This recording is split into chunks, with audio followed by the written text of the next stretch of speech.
Do Protestants accept or reject the Apocrypha? Protestants, based on internal and external evidence, deny divine authority for, and thus the canonicity of, the Apocrypha. Their English Bibles generally contain the same books as the Hebrews accepted as inspired scripture. Although the Apocrypha, as well as the canonical books, were produced by Jews, they were not accepted by the Jewish people as a part of the official Hebrew canon. The Jews of the intertestamental period seem, in fact, to have been aware of the absence of the spiritual gift which alone qualified men to write sacred scripture.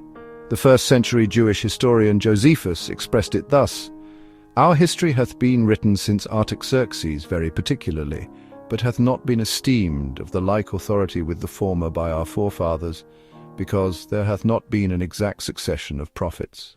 Furthermore, persistent uncertainty regarding the apocryphal books is found throughout the history of the Church.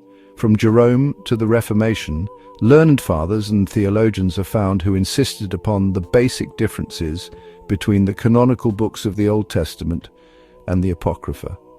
Perhaps even more important is the internal character of the books themselves.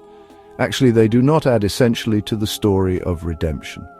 They teach doctrines and foster practices that are out of harmony with the accepted books of the canon.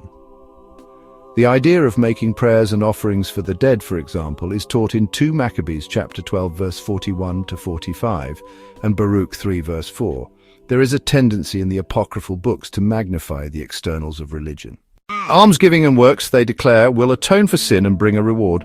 2 Esdras 8 verse 33, Tobit 12 verse 9, Ecclesiasticus 3 verse 14.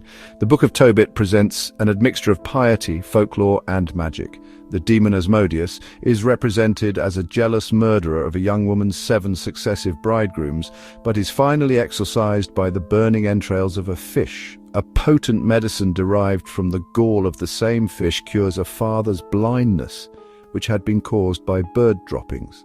Judith's language and conduct, characterized by double-dealing and falsehood, are represented as meeting with God's approval and assistance.